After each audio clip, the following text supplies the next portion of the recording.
दोस्तों जय मसीह की परमेश्वर आप सभी को बहुत आशीष दे। मैं आशा करता हूँ कि आप लोग अच्छे होंगे, प्रभु में आनंदित होंगे। दोस्तों आज मैं आप लोगों के साथ में एक ऐसी गवाही शेयर करने जा रहा हूँ किस प्रकार से एक बहन को प्रभु यीशु मसीह ने जब छुआ, जब प्रभु यीशु मसीह इस बहन के जीवन में आए तो इस बहन ने किस प्रकार से प्रभु के कामों को अपने जीवन के अंदर देखा।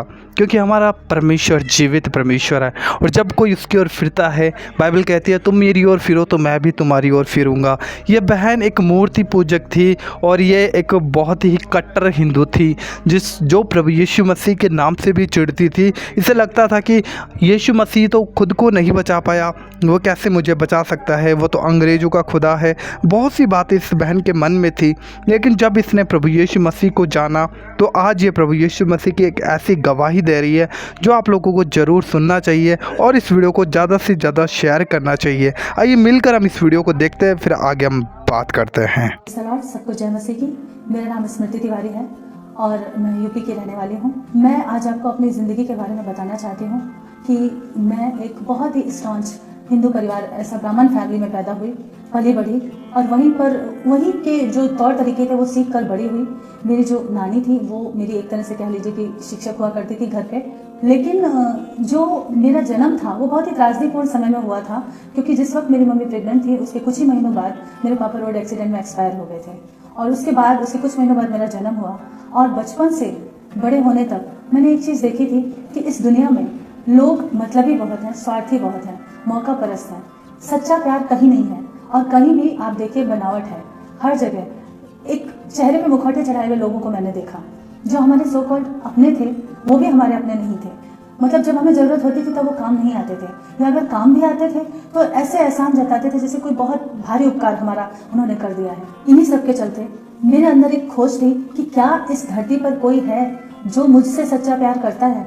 और दूसरी चीज़ एक ये थी कि हमारे पास बहुत ही ढेर सारे रिचुअल्स होते थे, रीति रिवाज जिनको हम कहते हैं, कर्मकांड, पूजा पाठ, वो सब हमें बचपन से सिखाए जाते थे और मैं उन सबको करते हुए बड़ी हुई। लेकिन उनमें मेरा कहीं ना कहीं विश्वास जम नहीं पाता था। उदाहरण के लिए मैं अपनी नानी से पूछती थी कि नानी कौन है जो इस पृथ्वी को चलाता है, क्योंकि दिल में कहीं मुझे लगता था कि कोई एक ऐसी शक्ति होगी जो इस पूरी सृष्टि को चलाती है। तो मैं उनसे पूछती थी कि कौन है, तो वो कहती थी हमारे पास 33 करोड़ है। फिर मैं कहती थी कि 33 करोड़ में से चलाता कौन है इस पृथ्वी को, वो कहती थी मुझे नहीं पता। फिर कभी कभी मेरे दिल में सवाल आता था तो मैं पूछती थी अच्छा भगवान दिखता कैसा है। तो हमारे पास पूजा की एक अलमारी होती थी, उसमें बहुत सारी मूर्तियां और फोटोएं होती थी, तो वो उसकी तरफ इशारा करके कहती थी कि ऐसा दिखता है। फिर मैं कंफ्यूज हो जाती थी, मैं कहती थी लेकिन इनमें से किसके जैसा दिखता है। तो कई बार वो खींच जाती थी मेरे सवालों से और वो कहती थी मुझे नहीं पता कैसा दिखता है, तुम्हारे बेकार के सवालों का जवाब मेरे पास नहीं है। फिर कई बार मैं जब मूर्तियों को देखती थी तो उनको देख के मेरे अंदर एक ख्याल आता था। मैं पूछती थी कि अच्छा हमारे पास सिर्फ 2 हाथ हैं, 2 पैर हैं और हमारे पास कुछ भी ऐसा नहीं है जो एक्स्ट्राऑर्डिनरी दिखता हो, तो हमारे भगवान के पास ये सब क्यों है। वो कहती थी वो सर्वशक्तिमान है। तो मुझे ये सारी चीजें इतना कंफ्यूज करती थी कि कभी भी मेरा एक प्रॉपर विश्वास जम ही नहीं पाया वहां पर। और दूसरी चीज ये थी कि मैं खोजती थी कि कौन होगा इस धरती पे जो मुझे सच्चा प्यार देगा। और मेरी ये जो जर्नी थी ये ऐसे ही चलती रही और कई बार डांट खाई, मार भी खाई नानी से इस सब बहस और जरह के चलते, लेकिन वो सवाल का जवाब कभी नहीं मिला। और इन्हीं सब के बीच मैं कॉलेज में थी और कॉलेज में पढ़ाई के साथ साथ मैंने पार्ट टाइम एक जॉब ज्वाइन किया हुआ था। वहाँ पर इत्तेफाक से, परमेश्वर इत्तेफाक बहुत अच्छे और सुनहरे करता है, वहाँ पर एक आंटी थी, खान आंटी, वो विश्वासी थी, मुझे नहीं मालूम था। पर एक दिन उनके पास एक मैगजीन थी जो उन्होंने गलती से मेरी टेबल पर रख दी। और मुझे बचपन से किताबें पढ़ने का बहुत शौक था, किताबें मेरी सच्ची दोस्त थी। और उस मैगजीन को मैंने झपट लिया और रैंडमली खोला और जैसे ही उसको खोला तो उस पन्ने पे जो पेज मेरे सामने खुला, पवित्र आत्मा के विषय में बहुत सारी गवाहियां थी, बहुत सारी टेस्टिमनीज थी, साक्षियां थी। वहां पर कुछ ऐसा लिखा हुआ था, उस मैगजीन का नाम था यीशु बुलाता है, जीसस कॉल्स मिनिस्ट्री की वो मैगजीन थी। और मुझे उसको पढ़ने पे पता चला कि डीजे दिनाकर ने प्रार्थना किया और पवित्र आत्मा आग की लपटों की तरह उतरा। ब्रदर दिनाकर ने प्रार्थना किया और मैं अन्य भाषा बोलने लगा। पवित्र आत्मा के द्वारा ब्रदर ने मेरे सारे पाप बताए, मैंने पापों से क्षमा मांगी और परमेश्वर का अंगीकार किया। इस तरह के बहुत सारे डिवाइन एक्सपीरियंस पवित्र आत्मा के बारे में वहां पर थे।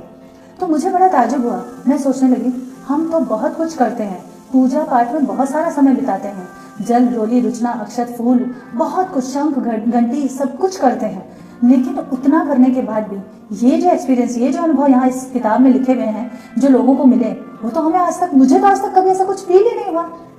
एक असीम शांति या आग की लपटें या अन्य भाषा, तो मुझे लगा यार ये पवित्र आत्मा क्या सब्सटेंस है, मुझे ये चाहिए। और वो मेरा पहला स्टेप था मसीह के राज्य में, अनजाने में, क्योंकि मुझे पवित्र आत्मा चाहिए था। मुझे यीशु से कोई लेना देना नहीं था, मैं सिर्फ इतना जानती थी कि ये ईसाइयों का परमेश्वर है, इससे ज़्यादा कुछ नहीं, और मुझे जानना भी नहीं था। मुझे पवित्र आत्मा ने अपनी ओर खींचा, उसके जो एक्सपीरियंस थे वो मुझे चाहिए थे। तो उसके बाद वो खान आंटी से मैंने बहुत सारे सवाल पूछना शुरू किए, तो उन्होंने मुझे एक नया नियम ला कर दे दिया। और जब मैंने वो नया नियम फटाफट पढ़ लिया, काफ़ी कुछ समझ में आया या नहीं भी आया, तो उससे संबंधित सवाल अब मैं उनसे पूछने लगी। फिर मेरे दिल में एक इच्छा जागी कि मुझे पूरी बाइबल चाहिए। फिर एक और इच्छा जागी कि मुझे चर्च जाना है। जब ये सारी बातें मैंने आंटी को बोलना शुरू किया, तो उन्होंने कहा, क्योंकि वो मेरे रिश्तेदारों को जानती थी, तो उन्होंने कहा कि बेटा ये पॉसिबल नहीं है। मेरे जो मामा जी हैं वो बहुत ही कट्टर हिंदू ऐसे हैं, तो उन्होंने कहा बेटा तुम्हारे जो मामा हैं वो झगड़ा करेंगे कि मेरी भांजी को गलत रास्ता क्यों बता रही हो, तो मैं तो ये जोखिम नहीं ले सकती। मैंने उनको बहुत रिक्वेस्ट करी कि आप प्लीज़ एक बार ले जाओ मुझे, आपके नाम पे कोई आँच नहीं आने दूंगी, मैं छुप के आऊँगी, पता भी नहीं चलेगा किसी को। किसी तरह आंटी राजी हो गई। अब सवाल था घर में मम्मी को कैसे मनाना है, क्योंकि हम जॉइंट फैमिली में थे, जैसा मैंने बताया कि मामा जी के पास थे। अब मैं वहाँ पर मम्मी को बार बार मनाने की कोशिश कर रही थी, पर एक ब्राह्मण परिवार की लड़की अगर चर्च जाए या बाइबल पढ़े, ये उस समय बहुत ही एक खेद का विषय, एक शर्म का विषय था। तो मम्मी ने कहा नहीं, उन्होंने खुले तौर पे एकदम पहली बार में मना कर दिया कि नहीं, ये नहीं हो सकता। फिर मैंने मम्मी को बहुत रिक्वेस्ट किया, मम्मी एक बार, फर्स्ट एंड लास्ट, एक बार जाने दो, कभी नाम नहीं लूंगी दोबारा। मम्मी ने कहा ठीक है, मैं एक बार किसी तरह संभाल लूंगी। और वो एक बार जब मैं चर्च गई, तो वहाँ पर मुझे कुछ नहीं पता था, वो लोग जैसे कर रहे थे मैं भी वैसे करने की नकल कर रही थी। हाथ उठाते थे तो मैं हाथ उठाती थी, मुझे कुछ समझ नहीं आया था। लेकिन अचानक आराधना के दौरान मैंने जब अपनी आंखें बंद करी, तो मैंने एक दर्शन देखा। मुझे उस समय इन सब चीज़ों के बारे में कुछ भी नहीं मालूम था। मैंने दर्शन देखा कि एक सफ़ेद चमकीले कपड़ों में एक पुरुष है, और उसके साथ उसके बाल यहाँ काने तक हैं, और बहुत ही उसका इतना मनभावना चेहरा मैंने ऐसा आज तक किसी मूर्ति, किसी फोटो में नहीं देखा। और उसके साथ एक छोटी सी बच्ची है 5-6 साल की, जो हाथ पकड़ के सीढ़ियों को चढ़ रही है, और वो सीढ़ियाँ इतनी ऊंची, इतनी लंबी हैं कि मानो स्वर्ग तक जा रही हैं। और वो बच्ची उस पुरुष के साथ इतनी खुश है जैसे एक बेटी अपने बाप के साथ खुश होती है। और मैं वो दर्शन देखकर डर गई। काफ़ी ऊंचाई तक, काफ़ी दूरी तक वो खुशी खुशी वो दोनों सीढ़ियाँ चढ़ रहे थे। और वो व्यक्ति जब देखता था उस बच्ची की तरफ, तो बहुत ही प्यार, करुणा उनकी आंखों में मैंने देखा। और मैं इतनी खुश हो गई मानो वो मैं हूँ, और वो कोई अनंत, कोई पिता, जिस पिता को मैं तलाश रही थी शायद वो है। पर मुझे कुछ समझ नहीं आया, मैं डर गई, मैंने डर के आँख खोल ली। और इतना डर गई कि मैंने खान आंटी से भी इन बातों का कभी जिक्र नहीं किया। मुझे लगा, क्योंकि मुझे उस वक्त दर्शनों के बारे में कुछ पता नहीं था, पवित्र आत्मा के वरदानों के बारे में कुछ नहीं मालूम था। तो मुझे लगा अगर मैं इनको ये सब बोलूंगी कि मैंने आँख बंद करके ये सब देखा, तो शायद ये मुझे पागल समझेंगी या क्या सोचेंगी मेरे बारे में। इसलिए बात मैंने मन में रखी। और फिर धीरे धीरे जब मैं बाइबल पढ़ती थी, धीरे धीरे मुझे परमेश्वर के बारे में थोड़ा थोड़ा समझने का मौका मिला। सबसे अहम सवाल जो मेरा था कि ईश्वर दिखता कैसा है, या हम इंसान अगर ऐसे हैं तो हमारे पास जो मूर्तियां हैं उनके पास ज़्यादा हाथ पैर क्यों हैं, या ज़्यादा उनके अंग क्यों हैं, मेरे पास वैसे क्यों नहीं है। वो सवाल का जवाब मुझे मिला जब मैंने बाइबल पढ़ी। तो पहले ही अध्याय, उत्पत्ति के पहले ही अध्याय में, उसके पहले अध्याय की 26वीं और 27वीं लाइन में लिखा था कि आओ हम मनुष्य को अपने स्वरूप और समानता में बनाएं। इसका मतलब ये है कि मेरे परमेश्वर के भी सिर्फ 2 आंखें हैं, एक ही चेहरा है, एक ही मुंह है, 2 हाथ हैं, 2 ही पैर हैं, 2 ही कान हैं, कुछ भी अलग नहीं है, क्योंकि हम इंसानों को उसने अपने स्वरूप और समानता में बनाया है।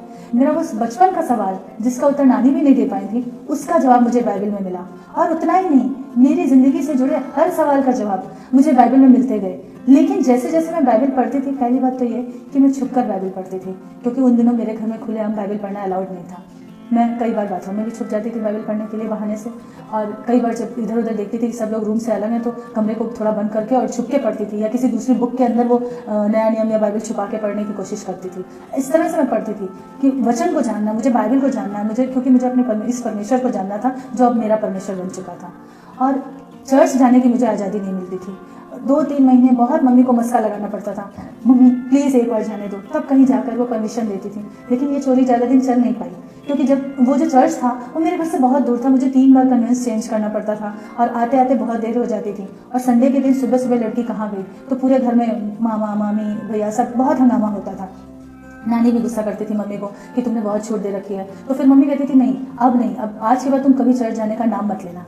उसके बाद मैं परमेश्वर से प्रार्थना करती थी कि प्रभु मैं कोई अपराध नहीं करूँ। जब भी मैं चर्च जाती थी चोरों की तरह छुप के, तो मैं ये प्रार्थना करती थी कि प्रभु कब मैं खुलेआम चर्च आऊँगी, कब मैं डंके की चोट पर बाइबल पढ़ूंगी, क्योंकि मैंने इस सच को जान लिया था कि अनंत काल का सच्चा पिता और जीवित परमेश्वर एकमात्र यीशु ही है। लेकिन मुझे आज़ादी नहीं मिल रही थी उस यीशु से खुलकर प्यार करने की। और ऐसे ही एक दिन ये हुआ कि क्योंकि कॉलेज टाइम मेरा खत्म होने वाला था, मेरी शादी की बात चल रही थी, तो मम्मी ने कहा कि जिस परिवार में, जिस पृष्ठभूमि में पैदा हुई हो, तुम्हें शादी वहीं करनी पड़ेगी।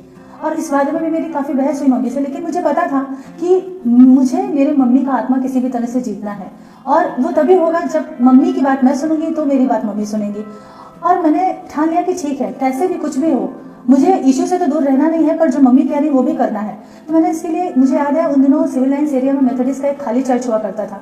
मैं सैटरडे को अर्ली मॉर्निंग वहाँ सेल्फ प्रेयर के लिए जाती थी। वो सेल्फ प्रेयर के लिए सुबह 7 से 10 उन दिनों खुला करता था। तो मैं अपने दिल की जितने भी गुबार होता था वो अपने पिता के सामने निकालने के लिए उस अकेले स्थान पे चर्च में जाया करती थी, और सारी अपने दिल की भड़ास उनके सामने रो देती थी। और उस दिन मुझे आज भी याद है, जब मैं गई, जब मेरी शादी की बातचीत तय हो चुकी थी, जो एट प्रेजेंट मेरे पति हैं देवेंद्र तिवारी, उनके साथ बातचीत चल रही थी, तो मैंने चर्च की दीवारों को छूकर रो रो कर प्रार्थना करी। मैंने कहा, पिता, मैं तुझसे बहुत प्यार करती हूँ, और कभी मेरे जीवन में ऐसा होने मत देना कि मेरा और तेरा रिश्ता टूटे।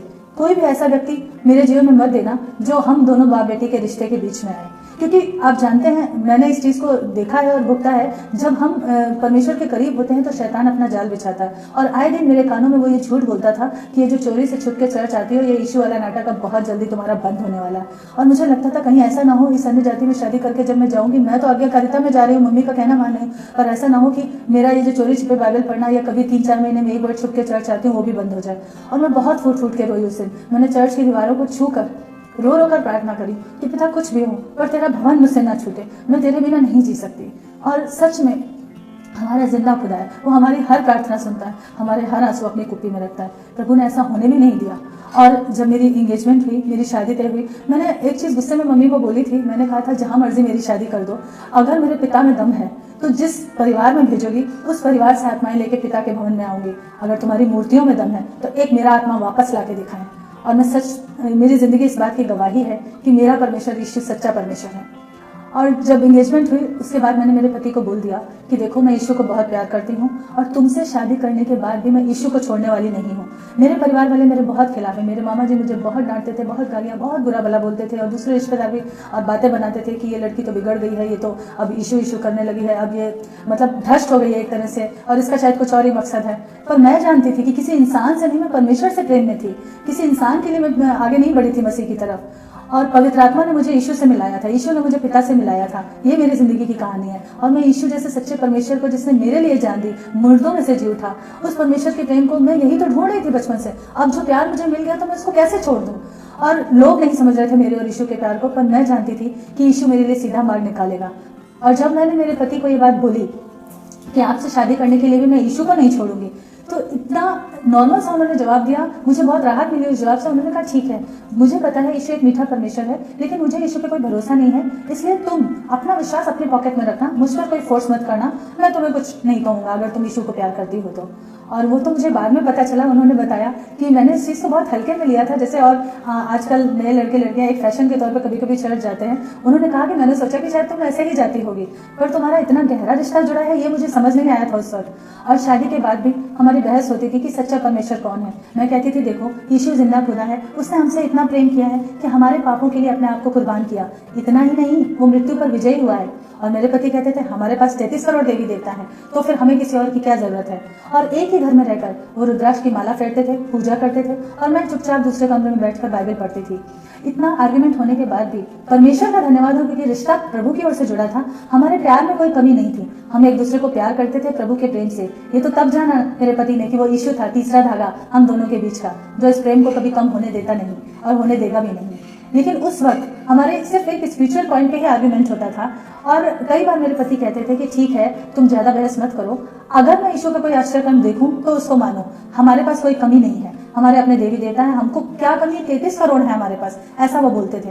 तो मैं कहती थी, तुम्हारे 33 करोड़ पे मेरा एक यीशु भारी है, वो जिंदा खुदा है। इतना प्यार क्या किसी ने किया है। वही बात, मसीह का प्रेम जो लोग नहीं समझ पाते, उस वक्त मेरे पति नहीं समझ पा रहे थे। मैं कहती थी, कौन है जो किसी और के लिए जान देता है, यीशु ने तुम्हारे लिए भी जान दी है। वो कहते थे, मैं कैसे मानूं। और इन्हीं बातों को लेकर आर्ग्यूमेंट होता था। और फिर एक पॉइंट आता था जब वो कहते थे कि जब मैं आश्चर्यकर्म देखूंगा तब मानूंगा, तो वहां पर आर्ग्यूमेंट थम जाता था। पर मैं एक ही बात अपने परमेश्वर से मांगती थी कि प्रभु, क्योंकि उन दिनों मेरे हस्बैंड एयरफोर्स में थे और हम हैदराबाद में थे, तो वहाँ पर हमें कोई चर्च मालूम नहीं थी जहाँ इंग्लिश या हिंदी में सर्विस होती हो, क्योंकि हम नए थे उस जगह पे। तो हमारे आर्मी एरिया में वहाँ पर एक चर्च पड़ता था, तो जब रास्ते से वहाँ से गुजरते थे तो मैं उनको बोलती थी, यहाँ गाड़ी रोको, मुझे 5 मिनट अंदर प्रेयर करने के लिए जाने दो। और फिर वही, चाहे मेथोडिस्ट हो, चाहे होली ट्रिनिटी हो, चाहे एबीसी हो, मैं तो ये कहती हूँ हमारा परमेश्वर डिनोमिनेशन में बंधा हुआ नहीं है, वो एकमात्र जिंदा खुदा और सच्चा परमेश्वर। और मुझे हर जगह यीशु ही मिला। तो जब मैं वो एक अंकल थे, जॉन अंकल, उनसे की लेके अंदर प्रेयर करने जाती थी, तो एक ही प्रार्थना करती थी, प्रभु जो व्यक्ति तूने मेरे जीवन में दिया है, मेरी अपनी मर्जी से नहीं बल्कि तेरी मर्जी से, क्योंकि मैंने शादी के समय एक चिन्ह ठहराया था। जिस वक्त मेरे और मेरे पति की पहली मुलाकात हमारे पेरेंट्स ने तय की थी, मैं सुबह चर्च में यही प्रार्थना करके गई थी कि प्रभु ये जो व्यक्ति शाम को मुझे देखने आ रहा है, अगर ये तेरी ओर से है तब तो हमारा और इनका आमना सामना होने पाए, अदरवाइज इनको आने मत देना मेरे सामने। अगर तूने इसको मेरे लिए नहीं ठहराया है तो हम दोनों को कभी मिलने मत देना। और जब मेरे पति उस शाम पार्क में आए तो हम समझ गए कि हाँ, ये परमेश्वर की ओर से है। और मैंने यही कहा कि प्रभु ये पति तूने मुझे दिया है। तो परमेश्वर वो तो अभी तक चर्च के मेन गेट के बाहर खड़ा है।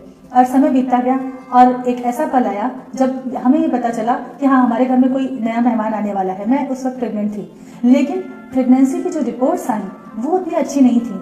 दूसरा महीना बीतने के बाद भी जो रिपोर्ट्स आई थी वो ये थी कि मेरे यूट्रस में सिर्फ एक ट्यूमर के जैसा कुछ बढ़ रहा था। मतलब जो प्रेगनेंसी जिसको हम समझ रहे हैं, मेडिकल साइंस जिसको बोल रही थी, उसके कोई भी बॉडी पार्ट नहीं बने थे।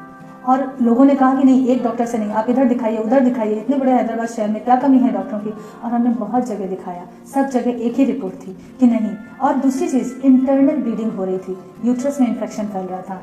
और डॉक्टरों ने यही कहा था कि ऑलरेडी लेट हो रहा है, टाइम निकल चुका है, ज़्यादा देर मत करिए। फाइनली एक गायनों के बारे में बहुत कीर्ति सुनी थी, तो उसके पास दोस्तों के कहने से हम उधर भी गए, कुछ लोगों ने सलाह दी।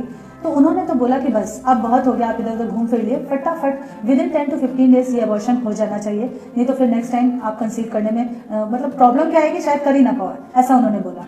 तो मैं तो रोते हुए उस हॉस्पिटल से बाहर निकल आई। तो मेरे हस्बैंड को बाद में डॉक्टर ने समझाया कि देखो अभी इसकी एज छोटी है, उसको इतना समझ नहीं आ रहा है, आप समझदार हो, कैसे भी करके उसको समझा बुझा के 10-15 डेज के अंदर लेके आओ, क्योंकि अबॉर्शन जरूरी है आपकी भलाई के लिए। तो मेरे हस्बैंड ने भी वही कहा कि डॉक्टर की बात मानो। और मुझे नहीं पता कैसे मेरे अंदर से एक आवाज़ निकली, मैंने कहा इसी डॉक्टर से, इसी हॉस्पिटल से मैं इसी बच्चे की नॉर्मल रिपोर्ट लेके जाऊंगी। और उनको लगा कि शायद इसको सदमा लग गया है, बहुत ज़्यादा दुख में है, इसलिए बैकी बैकी बातें कर रही है।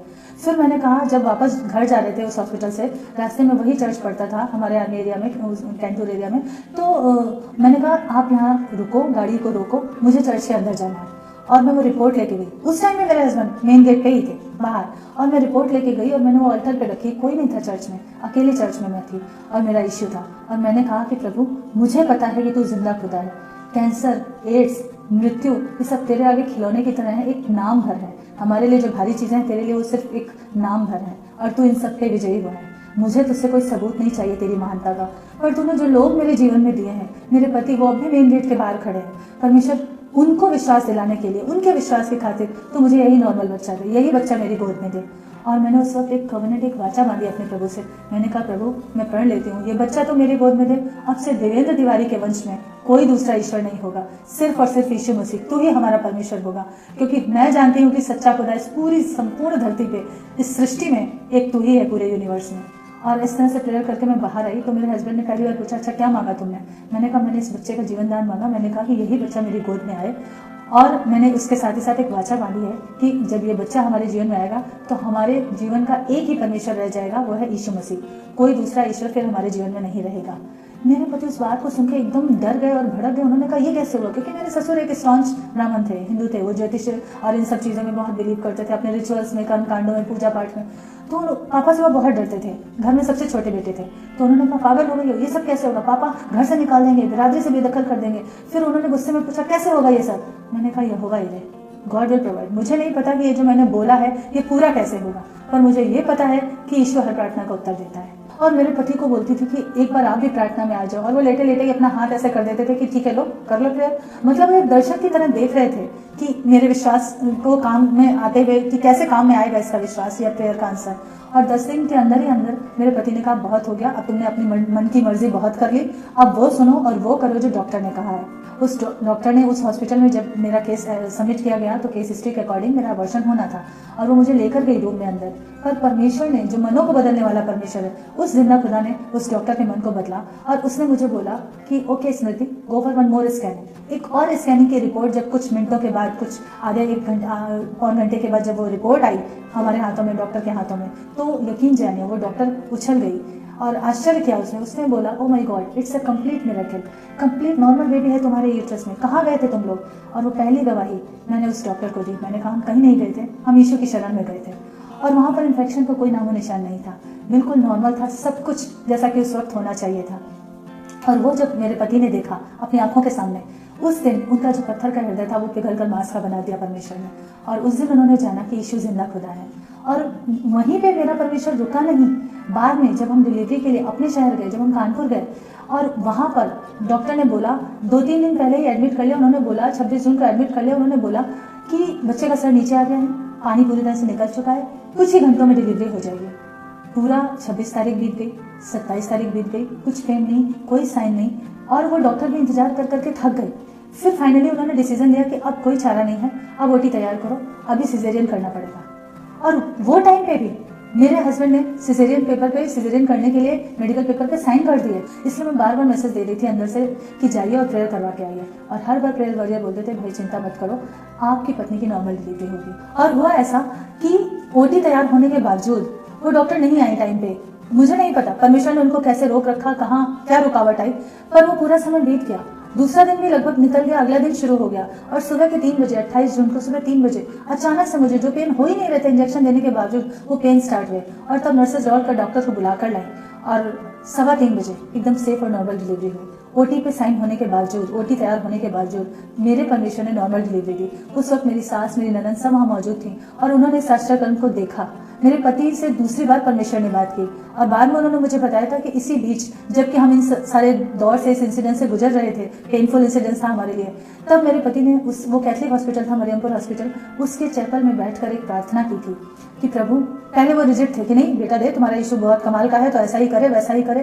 फिर उन्होंने अपने आप को दीन और हम्बल किया। उन्होंने कहा प्रभु मेरी पत्नी और होने वाले बच्चे को सेफ रखना, तू बेटी दे या बेटा दे, पर अब से मैं तुझसे एक वाचा बांधता हूँ कि डेली नया नियम का एक चैप्टर रोज पढ़ूंगा। वो दिन और आज का दिन मेरे पति ने कभी बाइबल पढ़ना नहीं छोड़ा। और परमेश्वर वफादार है यदि हम उसके लिए वफादार हैं तो। और सेफ और नॉर्मल बच्चा दिया। उसके बाद जो अकेले समाज के विरोध मैं झेल रही थी, अब मेरे पति भी उसमें शामिल थे। मैंने और मेरे पति ने मिलकर ये डिसाइड किया कि हम एक नाव पे पैर रखेंगे, सिर्फ और सिर्फ यीशु के नाव पर, सिर्फ और सिर्फ यीशु को थामेंगे, क्योंकि एकमात्र यीशु ही है जिसने हमारे लिए जान दी, जिसने हमसे इतना प्यार किया। जब हम उसको जानते भी नहीं थे तभी भी उसने हमारे पापों के लिए अपनी कुर्बानी दी, हमारे पापों को क्षमा दिलाई और उसके बाद वो मृत्यु से विजयी हो उठा। तो हम दो नाव पे पैर क्यों रखें? हम इंसानों को खुश क्यों करें? क्यों ना हम उस जिंदा खुदा को खुश करें जो सर्व सामर्थी है। और हमने पूरी तरह से इस बात की घोषणा कर दी कि अब हम सिर्फ और सिर्फ यीशु को मानेंगे, आपके किसी रिचुअल में शामिल नहीं होंगे, किसी पूजा पाठ में। यहाँ तक कि हमारे अड़ोसी पड़ोसी भी हमसे नाखुश रहने लगे, क्योंकि पहले जब वो पूजा पाठ के लिए आमंत्रित करते थे तो हम जाते थे। हमारा उन पड़ोसियों के लिए प्यार कम नहीं हुआ। हमने कहा ठीक है, आपके घर में फंक्शन है, हम जरूर आएंगे, हम आपकी खुशी में शामिल होंगे, पर हम अपने परमेश्वर के प्रति वफादार रहेंगे, क्योंकि हम जहाँ जन्मे थे हम उसको जानते भी नहीं थे, तब भी उसने हमसे इतना प्यार किया कि जब एक बार उसको पुकारा, उसके नाम से प्रार्थना मांगी, उसने हमारी हर प्रार्थना का उत्तर दिया। तो इस सच्चे परमेश्वर को हम कैसे छोड़ दें? और धीरे धीरे वही लोग, खासतौर से मेरे मामा जी जो मेरे सबसे बड़े विरोधी हुआ करते थे, आज की तारीख में वो फोन करके बोलते हैं, मेरे हस्बैंड को बोलते हैं, मेरे हस्बैंड पास्टर हैं अभी, तो वो मेरे हस्बैंड को बोलते हैं कि इस पॉइंट के लिए प्रार्थना करो या ये प्रेयर पॉइंट है। मम्मी को बोलते हैं। मेरे पति का उद्धार पहले हुआ, उसके बाद मेरी मम्मी का, क्योंकि मैं रात दिन प्रार्थना करती थी कि प्रभु मेरी मम्मी ने तो अभी आश्चर्यकांड भी देख लिया, बेटा उनकी नजरों के सामने हो गया, लेकिन जो फियर ऑफ सोसाइटी है मम्मी के अंदर वो टूट नहीं रहा है। परमेश्वर ये हमारे बस की बात नहीं है, क्योंकि ये काम सिर्फ पवित्र आत्मा कर सकता है। मैं और मेरे पति जब भी मम्मी हमारे पास आती थी, हम उनके पास जाते थे, हम लोग मिलकर उनको मसीह के वचन के विषय में बताते थे।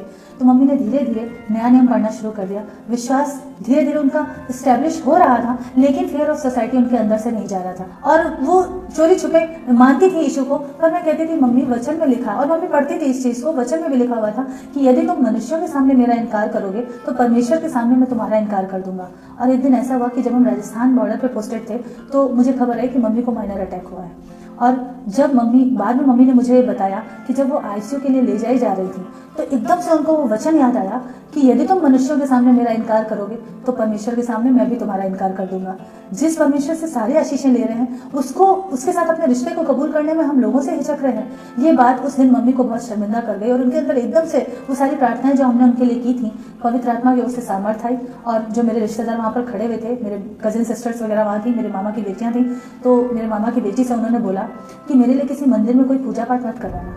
मम्मी को लगा अगर मैं आईसीयू में गई और वहां से वापस नहीं आई तो मेरा आत्मा कहाँ जाएगा, क्योंकि मैंने तो अब तक खुलकर यीशु को स्वीकारा ही नहीं है। और उस दिन उनके अंदर हिम्मत आई और उन्होंने मेरे कजन सिस्टर को बोला कि मेरे एक कजन ब्रदर थे, मौसी के बेटे, उनके पास इत्तेफाक से मेरे पास्टर का नंबर था, तो उन्होंने कहा कि हरीश के पास नंबर है, उससे तुम वो नंबर ले लो, मेरे पास्टर को फोन कर दो ताकि वो आकर यहाँ प्रार्थना कर जाए।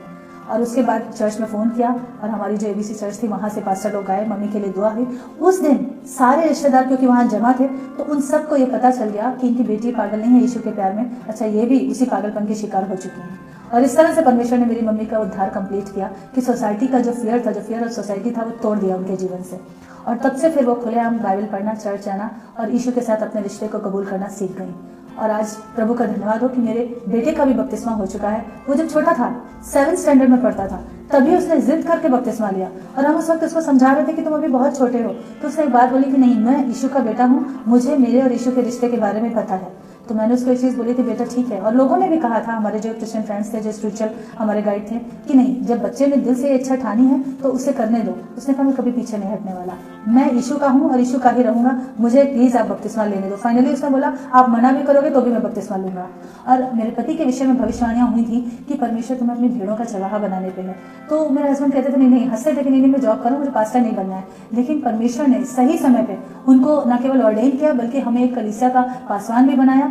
और प्रभु का धन्यवाद हो कि जो एक व्यक्ति से शुरू हुई थी कलीसिया, वो अभी धीरे धीरे, और बहुत स्पीड से कोई काम होता है वो परमेश्वर का नहीं होता, परमेश्वर एकदम सॉलिड काम करता है और धीरे धीरे करता है। और जब हम एयरफोर्स जॉब के थ्रू डिफरेंट स्टेट्स में हमारी पोस्टिंग होती थी, तो जब हम जैसलमेर में थे राजस्थान बॉर्डर में, तो वहाँ पर भी परमेश्वर ने हमारा इस्तेमाल किया। एक परिवार था जिनकी शर्मा फैमिली थी, जिनकी मिसेस को मिसकैरेज हो जाता था, शायद 1 या 2 बार हो चुका था। जब हम वहाँ ट्रांसफर होकर पहुंचे, उस वक्त जब हम उनसे मिले हैं तो वो काफ़ी दुखी हालत में थे। तो मैं उनको हर बार, मैंने उनसे फ्रेंडशिप, मेरे हस्बैंड की पहले से जान पहचान थी, पर फ्रेंडशिप मैंने उनकी वाइफ से की और मैं उनके पास मिलने जाती थी। वो सिस्टर को मैं हर बार यीशु के बारे में बताती थी। मतलब वो सुनते थे, एक कान से सुनते थे, दूसरे कान से निकाल देते थे। पर मैं ये सोचती थी कि प्रभु इनको तेरी ज़रूरत है, पर इन्हें नहीं पता। तो जब मैं अपने घर से उनके घर या उनके घर से वापस अपने घर आती थी तो मैं रास्ते में एक प्रार्थना करते हुए आती थी कि प्रभु ये नहीं जानते कि इन्हें तेरी ज़रूरत है, पर तू तो जानता है कि इनको तेरी ज़रूरत है। यीशु तो इनका मन खोल तेरे लिए, यीशु तो इनका मन खोल तेरे लिए। और ऐसे करते करते 6 महीने बीत गए, यहाँ तक कि मेरे बेटे के जन्म की जो गवाही बताई थी तो उन्होंने प्रेयर टावर का नंबर भी ले लिया था, पर कभी फ़ोन नहीं किया था। तब क्रिसमस पड़ा उस बीच में, तो उन्होंने कहा चलो आज क्रिसमस है, आज प्रेयर टावर फ़ोन लगाते हैं। और जब उन्होंने फ़ोन किया प्रेयर टावर में, तो प्रेयर वॉरियर ने इतने अच्छे से बात की कि वो मतलब बिल्कुल खुश हो गए उस प्रेम को पाके। और फिर उनका ऐसे अचानक से विश्वास बढ़ा कि वो हर दिन फ़ोन कराने लगे। फिर बाद में जब मैं वापस जैसलमेर गई तो उन्होंने फिर मुझे बोला कि सिस्टर आप आके प्रेयर किया करो। और हाँ, मैं और उनकी पत्नी हम दोनों मिलकर रोज़ प्रार्थना करते थे। और प्रभु के अनुग्रह से वापस उनकी वाइफ ने कंसीव किया। और जो डॉक्टर कह रहे थे कि नहीं इस बार भी ऐसा ही होगा, मैंने कहा नेगेटिव आवाज़ों को मत सुनो, यीशु पर भरोसा रखो। और प्रभु ने उनको भी एक बेटे की आशीष दी और आज की तारीख में उनके पास 2 बेटे थे। परमेश्वर ने बड़ी आशीष दी और उस परिवार ने न केवल बपतिस्मा लिया बल्कि आज भी वो लोग मसीह की जिंदा गवाही बनकर पूरी खराई से मसीह में चल रहे हैं और सेवा कर रहे हैं। मेरी जिंदगी में जो यीशु ने काम किया, तपते रेगिस्तान के जैसा मेरा जीवन था, सच में प्यार के बूंद के लिए तरस रही थी। और उस समय पे, सही समय पे यीशु ने आके अपना प्यार मेरे जीवन में बरसाया। तो मेरे दिल में ये एक बोझ है कि जैसे मेरे पापा एक्सपायर हो गए, वो यीशु के बारे में नहीं जान पाए, काश कोई उन्हें बताता, क्योंकि ये सच्चाई मुझे पता है कि बिना यीशु के द्वारा कोई पिता तक नहीं पहुंच सकता। तो आत्माओं को बचाने का एक बर्डन है मेरे दिल में। और लोग जो इस दुनिया में, मैंने देखा लोग बहुत टूटे हुए हैं, लेकिन उस टूटन के बावजूद वो सच्चे परमेश्वर के पास नहीं आते, जो प्रेम का परमेश्वर उसके पास नहीं आते, या तो लोगों के डर से या अपने झूठे घमंड में, अपने झूठे रीति रिवाजों में फंसे रहते हैं। तो इन सब चीज़ों को लेकर मुझे एक प्रभु के दास ने कहा था कि बेटा तुम हर जगह नहीं पहुंच सकती, लेकिन तुम अपने एक्सपीरियंसेस और हर अलग अलग चर्च में, अलग अलग स्टेट में जाके हमने जो चीज़ें देखी, तो कई बार मुझे बहुत अफसोस भी होता है ये बोलने में, और लेकिन मुझे बोलना पड़ता है कि मसीह के प्रेम को लोगों ने बहुत छोटा कर दिया। उसकी जगह चीज़ें मैनिपुलेट हो रही हैं, जो कि नहीं होना चाहिए। अगर हम ये याद रखेंगे कि एक दिन हमें उसके सामने खड़े होकर हिसाब देना है, तो जो मैनिपुलेशन हो रहा है या जो पॉलिटिक्स है खुले शब्दों में कहें, वो बंद हो जाएगा। क्योंकि हम मसीह के प्रेम से अगर एक दूसरे को सच्चा प्रेम करने लगेंगे और हम मसीह के प्रेम को ही सिर्फ फैलाने की तरफ ध्यान देंगे, बाकी चीज़ों को पीछे कर देंगे, तो शायद आज हमारे देश में क्रिश्चियनिटी की दशा और बेहतर हो जाएगी और बदल जाएगी। और ये सारे एक्सपीरियंसेस, कैसे मेरा जन्म हुआ, कैसे मैंने मसीह को जाना, वो सब मैंने एक पुस्तक में संग्रहित किए, इसलिए ताकि मैं ये चाहती हूँ कि लोग ये पढ़ें और जानें उस सच्चे प्रेम को। और मैंने उस पुस्तक का नाम रखा सच्चे प्यार की तलाश में, क्योंकि बहुत से लोग हैं दुखी टूटे जो सच्चे प्यार को जानना चाहते हैं, तो वो जान जाएं इस सच्चे परमेश्वर को कि कौन है सच्चा परमेश्वर और कहाँ है सच्चाई। लोग यीशु की सच्चाई को जाने, इसलिए मैंने इस किताब को लिखा। यीशु के प्रेम को जाने, इसलिए मैंने इस अनुभव को लिखा। ये किताब इंग्लिश और हिंदी दोनों भाषाओं में है, इसलिए ताकि लोग जो दुखी और टूटे हैं, जो प्रेम की तलाश में है, वो। देखा दोस्तों आप लोगों ने किस प्रकार से प्रभु लोगों के जीवन को बदल देता है। मैं आप लोगों को बताना चाहता हूँ यीशु मसीह जीवित परमेश्वर है। जब कोई उसकी ओर फिरता है वो लोगों के जीवन को बदलता है। आज इस संसार के अंदर किस प्रकार से लोग प्रभु का विरोध करते हैं। उसे लगता है कि यीशु मसीह कैसा परमेश्वर है जो खुद मर गया, हमें नहीं बचा सकता, वो खुद को ही नहीं बचा पाया। बहुत सी बातें लोगों के मन में आज एक नफ़रत करके डाल दी गई है। कोई धर्म के नाम पे, कोई जात के नाम से प्रभु यीशु मसीह से लोगों को दूर किया जा रहा है। लेकिन प्रभु चाहता है कि हम बचें, हम नाश ना हो, क्योंकि बाइबल कहते हैं कि परमेश्वर ने जगत से ऐसा प्रेम रखा कि उसने अपना इकलौता पुत्र दे दिया, ताकि जो कोई इस पर विश्वास करे वो नाश ना हो परंतु अनंत जीवन पाए। प्रभु यीशु मसीह संसार के अंदर इसलिए आए कि हम नाश ना हो, हम बुराई और पाप में, गलत चीज़ों में, अंधकार के कामों में नष्ट ना हो जाएं, परंतु परमेश्वर को जाने, उस पर विश्वास करें और हम बचा लिए जाएं। यीशु मसीह मरा लेकिन वो तीसरे दिन कब्र में से जी उठा और आज भी वो जिंदा परमेश्वर है। और जो कोई सच्चे मन से इस पर विश्वास करता है प्रभु उसके जीवन में आते हैं, उसके जीवन को बदलते हैं, क्योंकि यीशु मसीह जीवित परमेश्वर है। बार बार मैं आप लोगों को ये बात कह रहा हूँ, तो इसलिए आप लोगों को परमेश्वर की ओर फिरना चाहिए। इस बहन की गवाही को आप लोगों ने देखा कि परमेश्वर सच में बदलने वाला परमेश्वर है। और जब सच्चे मन से हम उस पर विश्वास करते हैं, हमारे जीवन के हर एक हालात परिस्थितियों को बदल कर प्रभु हमें एक ऐसा जीवन देता है जो सदा की शांति में, सदा के आनंद में, सदा के प्रेम में हमें लेकर जाता है। और प्रभु उसके साथ हमें अनंत जीवन भी देता है जो सच में हमें चाहिए, क्योंकि मनुष्य को एक दिन शरीर छोड़ना पड़ेगा। इसलिए हमें सच्चे परमेश्वर की ओर फिरना बहुत ज़्यादा ज़रूरी है। इस वीडियो को उन लोगों के साथ शेयर कीजिए जो कहीं ना कहीं आज भी परमेश्वर के प्रेम से दूर हैं, ताकि वो परमेश्वर के प्रेम को समझ सके, वो जान सके कि यीशु मसीह जीवित परमेश्वर है। इस वीडियो को शेयर कीजिएगा। प्रभु आप सभी को बहुत आशीष दे। जय मसीह की।